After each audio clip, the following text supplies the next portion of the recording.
All right, everybody, we are back. Right, no, we're not back. We're continuing on, right? Okay, all right, here we go. All right. Shopping, everybody loves to go shopping.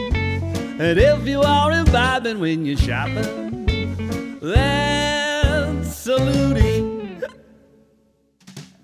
Hey, everybody's welcome. Welcome to Soluti, shopping online under the influence. I am thrilled to have my guest here today, Etta Britt.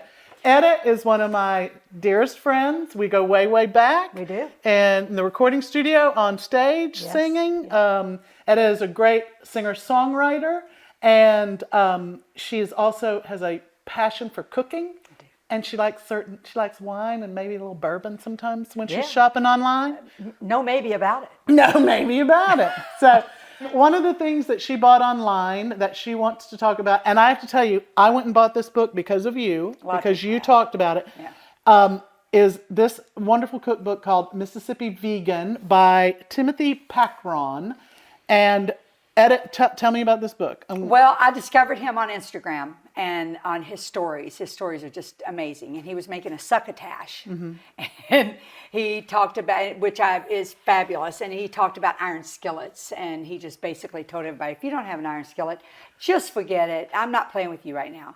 And it just made me laugh. And I just flipped over him. I just fell in love with him. So I started following him. And then he was discussing that he was doing this cookbook. And so over the months and months and months, he had been, I don't know how long it took him to write it. It finally came out, and I pre-ordered it. So when I got it, I was just stunned. It's a beautiful, beautiful book. These are all his photographs. He's a photographer. And so he actually taught, I saw on one of his pages one day, he said, when you're photographing food, you photograph it down. Right. And so, I mean, these are all his photographs. You even have your favorites. I did. Marked, my favorites are marked, and it's just all about. He's a Southern boy. He's Mississippi. He now lives in New Orleans, but he has taken a lot of his food, like Southern dishes, and he's veganized them in just an amazing way. And how many of these have you made so far? Oh gosh, I don't know. Oh, a lot, huh? Yeah. All of these? A bunch. I've made all these. Wow. And and he's got drinks in here. He's got desserts. He's got appetizers. Speaking of desserts. Yes. Can somebody hand us the cookies? Ooh. Etta made some cookies. I did that this morning. Yeah, he's got a chocolate chip cookie. Thank you, Anna. What happened to our rosemary? Called Highly Sophisticated Chocolate Chip Cookies. These are totally vegan, and they have rosemary in them, which, who puts rosemary in cookies? Nobody. Apparently Timothy does. He does. Can I taste one? Please Are we do. allowed to taste one yet? They haven't let us taste it so they can take pictures. All right. I'm going to taste half one. Oh, they're nice and soft. Yeah, see, that's what's amazing. What's all in them? It's got, the flours are oat and is all-purpose flour and oat flour. The rosemary is amazing. It's got vegan butter. Coconut sugar is like inside, not refined sugar, but coconut sugar. Rosemary, vanilla, that and is almond. Amazingly delicious. I know. Isn't it crazy? That really is. That's crazy. And I follow his recipes. A lot of recipes. When I'm cooking, I'll have a recipe and then I'll just kind of play around with it and I'll do something different. Not his. I follow them to the T, every bit of it. And so And they've got these vegan chocolate chips by Enjoy Life, or chocolate chunks, actually. And it calls for toasted pecans, but I didn't know if anybody here would be allergic. So that's the only thing that I did different. So sorry, Timothy. Timmy, I'm hoping one day we'll be friends and meet or something. Can I tell you, I love the salt. Yeah. The salt. Himalayan sea salt. Wow. And then vanilla sugar. He shows you how to make vanilla sugar, which is amazing. You just take sugar and put vanilla bean in it and close it up for several days or a week. And I brought you some. I brought some for you to have at the house. So there's this one. That is unbelievably great. I know. And soft and chewy. That's kind of crazy. That's vegan. That's got vegan butter in it. Wow. For baking, I use Earth Balance, but for spreading, I use Miyoko's. Okay. Are both vegan? It's pricey. Yes. Okay. Miyoko's is great. I mean, my husband prefers it. Right. And I've got a family of meat eaters. I mean, I cook and... and you're not 100% vegetarian. I'm 100% vegetarian, but not 100% vegan all the time, which, plant-based, whatever they call it. But that's what I prefer. If I lived alone, if it was just me, totally. And if I lived someplace that had, unfortunately, Nashville, we don't have enough really great vegan restaurants. Yeah.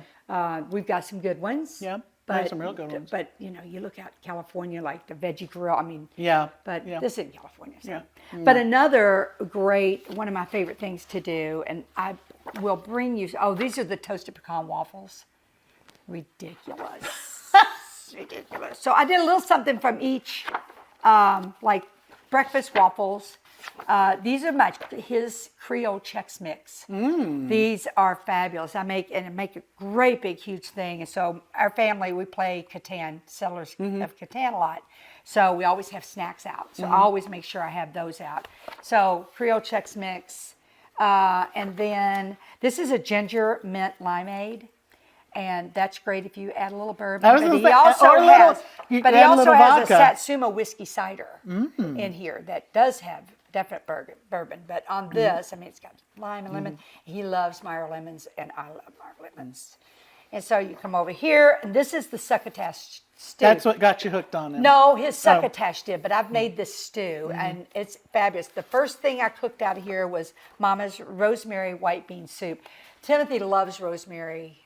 He loves okra. That's like his main thing, I think. And I'm not. See, I'm not an okra lover. My father wouldn't allow okra in the house, and that's the truth. He wouldn't allow it. I loved it when I was little, and my mama fried it. But then when I was my dad thought it was slimy. Well, when I decided to make some, and I cut it open, and all the slime came out, and it turned me off. My dad would. But he loves it. But then the other thing is his class. That's okay. His classic gumbo, and you know when I cook his stuff, I mean, there's a lot of different things you've got to do, a lot of layers. You're over here, and then you've got to have a bowl here. So that's why I always pour a glass of red wine. Let's see what wine. I brought Joel Gott Cabernet. This is one of my very favorites. I stopped in Red Spirit and Wines out in Bellevue one day, and I said, I want a new wine that I haven't had, but can't really spend over $20. And he just turned around. Those guys know it all. Turn around, is it a cab? Walk straight to this, and he goes, this is $17.99, and it tastes like it's a $40 bottle of wine. Wow. And it is. It's great. So I'll pop some of that open, or one of my other favorites, and I take my time. And that's, I do real estate, so I come home, that can be stressful, and you just kind of release it. Well, let me tell you, Etta, not only, as I told you in one of the other episodes that she was on, that she loves to cook, and she's a great singer, and you also do real estate full-time at rocksthehouse.com. But we have a little special surprise for you about this book.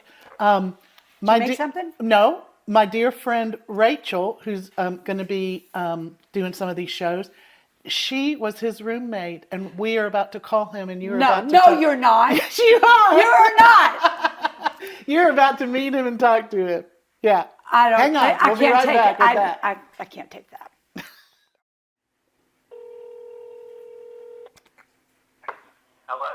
Hello, is this Timmy? Hi, this is. Now, do you want? This is Sandy Knox. Now, do you want to be called Timmy or Timothy? I mean, my friends call me Timmy, so. Okay, well, I'm your new best friend. No, I am. Hey, listen. Okay. We are. I don't know how much Rachel told you, but we have just talked about your book on this new little YouTube channel that I'm doing called Soluti, which stands for Shopping Online Under the Influence. Which I do all the time. I do that all the time. Well, now next time you're in Nashville, you're gonna have to come be on our little show. So here's the deal. Today I'm doing an episode with my dear friend Etta Britt, who is a fabulous singer-songwriter, and for weeks she's been talking about your book. In fact, the reason I went and bought your book was because she turned me on to it. And when I found out that my sweet friend Rachel was your friend, I just had to make this hookup. So Etta is here, and she's about to pee in her pants. She's so excited to talk to you. So I love that. So Timmy, meet Etta. Hi, how are you? Hi, Etta. How are you? Well, I'm a little giddy right now because I'm such a huge fan of yours. So I hope you don't think I'm, silly. I'm a 62-year-old fan of yours. I think you're just absolutely fabulous, and I follow you on your Instagram. You actually liked my post this morning because I did your highly sophisticated chocolate chip cookies, and I posted about it. Yes. Yeah. And you liked it. And so, I screenshot that. I'm like, he liked my post. Well, and listen, she brought them for us all to. Best friends now because I liked your picture, so we're golden. Well, Yeah. listen, she brought the cookies to the shoot for all of us to enjoy. They, Cool. Yeah, that's a fun recipe. Some people think it's weird, but I wanted to put an interesting chocolate chip cookie recipe and not something just because there's so many chocolate chip cookie recipes out there. I wanted it to be kind of cool, Mm-hmm. Well, you've got rosemary in them, for goodness sake. I mean, nobody puts rosemary in chocolate chip cookies, and it's just amazing. I gave one to my son-in-law, and he's standing there eating it, and I said, "What do you taste?" And he just couldn't figure it out when I told him rosemary. He's like, "Oh my gosh, yes." But so many of your recipes, the gumbo, and you know what I love about cooking your food, one of the things I love is that there's so many layers to it. You've got like 3 or 4 different bowls out here, and we're in the, and your gumbo, I cook that a lot. But I think that the first time that I just really flipped over you was the video of you making the succotash. And yeah. when you told everybody that if they don't have a cast iron skillet, forget about it, because I'm not playing with you. It was awesome. Don't even try. Don't even bother. And I'm with you. I've got 6. So, it's just awesome. So much for the sweet work. I wanted to write a cookbook that I wish someone had given me, 13 years ago when I went vegan. Because I want to show people that you can still recreate that beautiful depth of flavor that Southern food has. And it doesn't have to be, I just think when people make vegan food, they just remove so many different things.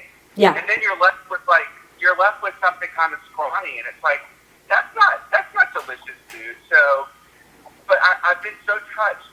People have been emailing me, Southerners, and they're saying, I'm able to enjoy food that I never thought I would be able to eat again. And, your gumbo tastes like my uncle's or my grandmother's. Yeah. And it's so special. It's really, really touching. So I really appreciate it. And it means that I did a good job writing the book if it's affecting people that way. And, it's my baby. It took me a year and a half, and I put my whole heart into it. I love Southern produce, and I feel like it's so much fun to celebrate. And it's just really exciting to me. Like, it never gets old. Like, I can just talk about okra all day. Well, you've hit And mushrooms. You're a big mushroom fan, aren't you? I love mushrooms. Yeah. I think mushrooms are really they're like the highest quality vegan meat out there. It really is such a great source of protein and vitamin D, and it has so much flavor and that texture. I didn't grow up really eating mushrooms, and so when I went vegan, I started eating more mushrooms. And then when I moved back to Mississippi, and I went foraging, and there's wild chanterelles and lion's mane that grow here, I realized it actually is a part of the South to eat mushrooms. Yeah. And, you know what I mean? It's just, I didn't really know that growing up. I didn't know that there was edible mushrooms growing around me. And so... Well, I knew about mushrooms when I was younger, but people weren't eating them. They were doing other things with them. That was the 70s. Well, listen, we so appreciate you giving us your time, and you've made it. Absolutely. Thanks for reaching out.